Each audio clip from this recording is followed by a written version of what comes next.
I'm not a furry, I promise! Hello everyone, I'm the Mighty Blues, and welcome to my brand new Let's Play of Pseudoregalia. A fairly niche title that I really wish more people would talk about.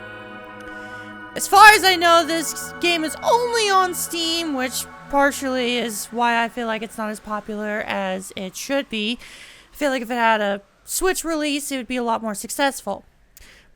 But that's not the point. The point is, this is easily one of the best 3D platformers I have ever played in my life. I knew about it pretty much when it came out, thanks to a streamer that I watched by the name of Proton John. And a friend of mine, that being my friend Survivor of Jaws, actually gifted me the game to play on my own stream, and that being collection clearing. I played it, fell in love with it so hard that I actually 100%'d it in my spare time. And when I most recently got my Steam Deck, this was the first game I played. So, suffice to say, I love this game. Now, thankfully, unlike my last Let's Play, which was a 200+ hour JRPG, this is a very short game.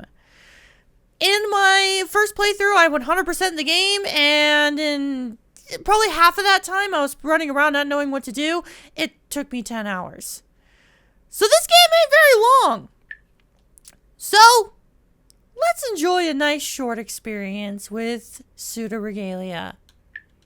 Also, I need to create a new file. Pay no attention to that last file.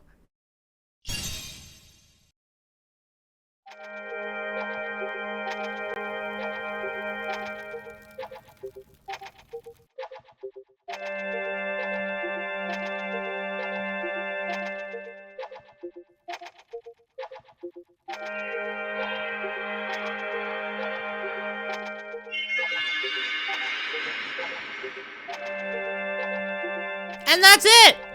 You were wondering what type of lore you were gonna get? That's it. That's literally all the lore you are getting. This game is very cryptic when it comes to its storytelling, so we'll have to pick up the pieces as we go along. For now, let's reflect. That barely worked. I hope I'm not too late. Yeah, that's it. That's all the story you get. Now this is our protagonist, Sybil, and people like her for reasons. Now, before going into the game, I actually want to show some things off, as there are some options that I feel like a lot of people don't really know about. So let's go into them, shall we? First things first, the game. Accessibility. I know I made the joke earlier of, guys, I'm not a furry, as I am about to play a 3D platformer, which I play as a thick, anthropomorphic goat bunny girl. But if you really aren't into that, you can give Sybil pants. I don't notice a difference, but if you want to believe she's wearing pants, she's wearing pants. So if you want to do that, you can, in case you just really don't want to see goat butt. I am a filthy degenerate, so yes, I do want to look at Sybil's voluptuous, you know what, let's continue. Continuing on, the other thing I want to talk about. This is a retro-style 3D platformer. So, as a result, there's a lot of filters and modes built into the game to make it feel more like a, well, retro 3D platformer that you would see on, like, the Nintendo 64. You can actually turn these off. There's a retro resolution scale as well as a retro animation frame rate. If you turn those off, as you can tell, it looks more so what you would see if you played, like, an emulated game on the N64, like on a PC, which is funny because I am playing this on PC. But personally, I like having these filters on, so I'm going to be turning them on. I'm going to be keeping them on for the entire Let's Play. I just wanted to show that off at the beginning for those of you who are interested. Now, there's not really much we can do in here for now. Oh, little guy! Oh, sorry, I didn't mean to fall out of my cage. I hope the princess won't be upset with me. Curious to know why she would be upset with you stuck in your cage, but whatever. We'll figure things out as we go along. Now, continuing on, this is a fairly straightforward beginning of the game. I say that as we are immediately about to see a collectible that we cannot collect right now. Get used to that. This is a 3D platformer that is heavily in the style of a Metroidvania. You are designed to collect ways to traverse through the map in order to find more MacGuffins. So we'll be doing a lot of backtracking. Now, as you just saw right there, I am able to grab ledges. No big deal. But what is a big deal is our first collectible. The Dream Breaker. Attack freely while moving to vanquish foes. Hitting enemies will build up magical power. Unfortunately, we have no way of using that magical power for right now because, well, we don't have any. But as you saw right there, is that hold the B button to heal. Again, we have no magical power to do that, but what we can do is press the X button to break this wall. You attack in sequences of 3, at least for now. Additionally, if you hold R, you can lock on. If you played games like The Legend of Zelda, you kind of get it. But now that we have our first MacGuffin, can I loop back around? So this loops back around to where we were before. You're gonna get used to me being confused as to where I am. Okay, never mind. I'm looping back around a little too much. Again, you're gonna get used to this. As I mentioned before, I spent half of my time playing this game just running around not knowing where I was going. Not a knock on the game, but, you know, a knock on my intelligence. Now, as you can see right up there, there is that MacGuffin that I was talking about before. We can't collect it as of now because we only have our flimsy little jump and our ledge grab. So, we'll have to keep a note of that for the future. Now, one thing I do want to mention. While this game does have a map feature, and we'll be seeing it a little bit in the future, the map system is a little cryptic. So what I will be doing is that when we collect items, I will be showing them on screen as a physical map. Just know, for those of you who are joining me along with this playthrough, this ginormous map that I will be showing is not a part of the game. So, big shout outs to those on the Steam community page who created that map and have been sharing it because it has been very helpful. Both for myself as well as for this project. So, shout out to you guys. I don't remember the name of the actual person who posted it, so I'll put their name on screen. Now, we've got a little bit of an obstacle course, which wasn't difficult at all. I just now realized I talked over it. However, this little block right here. If you ever see blocks like these, make sure to hit the chains as you can break them. They will give you easier access to rooms later on. Now, this room in particular, I want to explain something. So, during my first playthrough of this game, part of the reason why I got stuck for like 4 or 5 hours running around not knowing where to go is there's a secret in this room. And I couldn't find it for the life of me during my first playthrough. So ever since then, I have always had a habit of finding the secret immediately. We cannot do anything with said secret, but it's important to find it now because it'll fill in your map. This wall right here. You may think there's nothing, you know, inconspicuous about this wall. No! It's an invisible wall!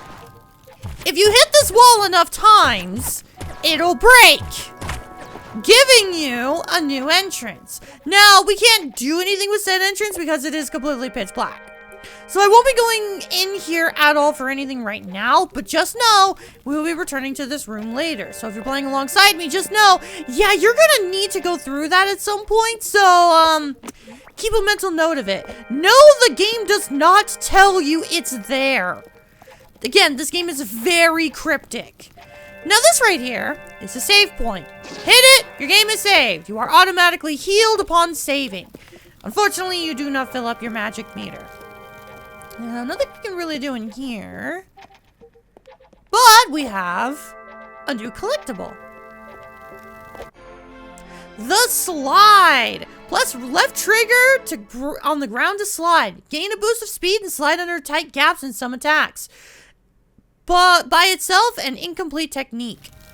So that already confirms right there, there's going to be an extension of this attack at some point. But, as it says, left trigger, you are able to slide under gaps. This is also very helpful for traversal, as it makes you move a little bit faster.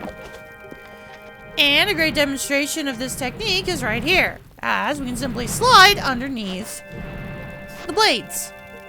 We can also slide underneath there in order to loop back around.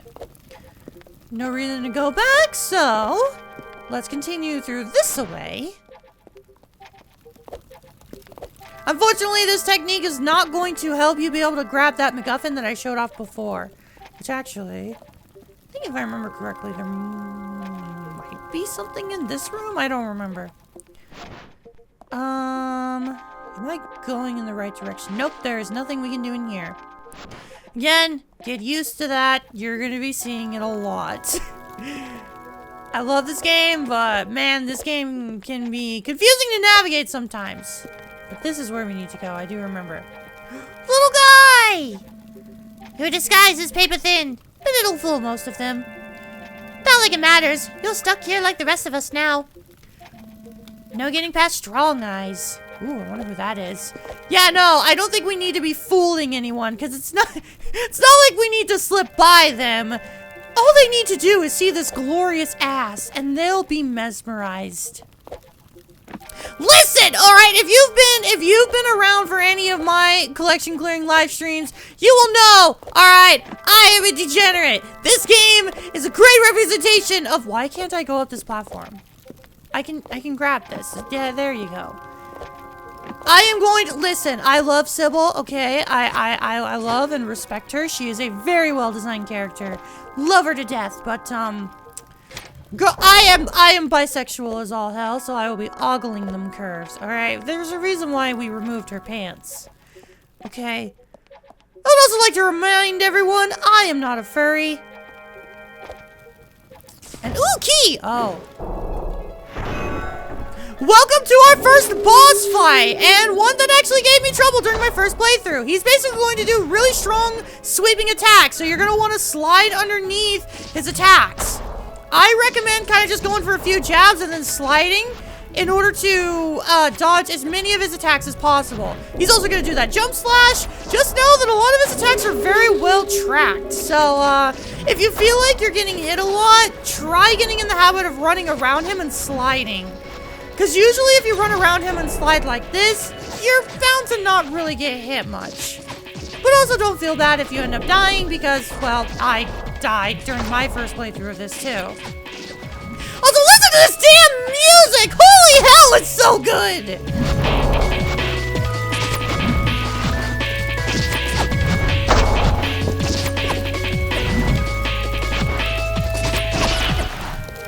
I'm so sad that it's gone. I'm so sad that it's gone. I tried to delay that fight as much as I could to show you guys just how beautiful the music is. The music in this game is incredible. I have listened to this soundtrack on loop for so many hours. It's so good. For that, we got a key, which will allow us to open the door over here. You do not need to worry about certain keys opening certain doors because, well, most keys will open most doors. Oh, what's this? A tower holding the essence of the princess, never to be seen again. But with 3 powers of the sun, one can find their own path. Hinting at something we're gonna have to do later on. And with that all out of the way, our first area is taken care of. Obviously, we're gonna be returning here for some MacGuffins later on, but for now, that area is done. Moving on to Castle Sansa. And once again, the beautiful music. I think when I first played this game on stream, I compared this music to like a blend between Ocarina of Time and Xenogears. That's the vibe I get though. These crystals are pretty nice, right? They make me feel safe. I think I'm gonna lick it. I bet it's full of minerals. Well, I'm gonna hit it. I wonder if it tastes like a salt lick. Or like rock candy. Like the crystal candy. Oh, it probably tastes like that. Ooh. I kind of want to know now. What I also want to show off is one of the best mechanics in the game. Sybil can sit. God, what a powerful sit. I don't know, something about the crossed legs just asserts a certain dominance, and I totally wasn't looking at her thighs or anything. Listen, alright, as a thick-thighed girl myself, I will tell ya! Thighs are nice. So many have been trapped in the dungeon, and for what? Well, maybe that's something we'll figure out. But immediately upon entering this room, if I go over here, oh, here we go, examine. To keep the memories from fading. I wonder if that has to do with the ability we're about to get. Memento. Press D-pad up to see your Memento map. To move the map, press lock on plus move camera while active. Wait. Have I gone through this entire game not knowing that you could do that? Rooms will be revealed to you as you enter them, allowing you to more easily chart a course through an area. Hold on. Lock on plus move camera. So obviously you press up on the D-pad, there's your map. Lock on, which is R. And then move? Oh my god, I never knew you could do this. Wait, what? So if you hold R and move the right stick, assuming you're playing on controller. If you're playing on keyboard, I'm sorry, you're lost. You can move the map. Now the map fills in as you enter new rooms. If you ever want to know what room you're in, the room is highlighted in green. One thing to note, if you're looking at your mini-map, Sybil will not be able to move around very much because if you look at her animation, she's actually remembering the map. This is such a beautiful detail, and I love it so much. There's a reason why they call it a mental map. She's actually remembering things as she's entering them. It's so good, man. The attention to detail in this game is phenomenal. Now this right here is one of our first enemies. They do nothing. They're just there to essentially give you more magic power, which, now that we have our magic meter completely full, that will lead into our next ability. Indignation. Higher power gives you increased combat pace capabilities. Upon reaching power level 2, the range of your attacks is extended. At level 3, your damage is increased. The rest, upon spending it, this is reset upon spending it on a heal. Now, what does this mean? Because I was actually a little confused when I first played this game. Well, if you look on the left-hand side of the screen, you will see the 3 followed by that little meter. That is our magic meter. Our magic meter fills up as we attack. This magic meter can be used to heal us upon holding the B button. As I will demonstrate, I will intentionally take some damage, and if I hold the B button, I will use part of my magic meter to heal. Now, if you also notice, that 3 on screen, it turned into a 2. That has to do with indignation. Now, what indignation does is, depending on how full your magic meter is, that will determine your attack level. Level 1 is basically nothing. Your attack will not change based on your, well, core attack, which is this. However, if you notice, I was able to attack that enemy from a distance. This is what happens in level 2. At level 2, your attack distance becomes a lot farther, allowing you to attack from a distance a lot easier. And upon it hitting level 3, which is maximum, you are able to deal more damage. Notice how I was able to kill that enemy in 2 hits rather than 3? That's why. Now, this room you're going to be visiting a lot. I'm going to be completely honest, this room confuses me a ton because there's no little way to see where Sybil is on the map. You kind of just got to memorize things or like go through different rooms and like figure things out. So I'm going to get confused a lot in this room. There are essentially 4 paths we could take. You really can just do whatever you want. This game is perfectly open. But what I want to do is I want to head through this room as there's a specific ability that I'm looking for first. I'm gonna be honest, if it seems like I'm kind of just going all over the place, not really knowing what to do at times, that's because I didn't do a practice playthrough for this game. I kind of just 100% the game, played it for like 30 minutes to practice right before recording this, which was mostly to test out my Steam Deck. But, yeah, that was about it. Anyways, this enemy right here, it's a maid. If she hits you, she has the ability to deal knockback. Knockback makes you lose Sunbreaker. She can also throw plates at you, which, you can deflect back if you hit them. The other enemy that I killed and didn't show off is a cute little creature that plays... I feel so bad for people who play that instrument because I don't know what it is. Is it a It's not a trombone. Is it a tuba? I think it's a tuba. Same thing. It'll shoot musical notes at you, and the musical notes will hurt you, but you can deflect them by attacking them. You! The princess used to love having afternoon tea here.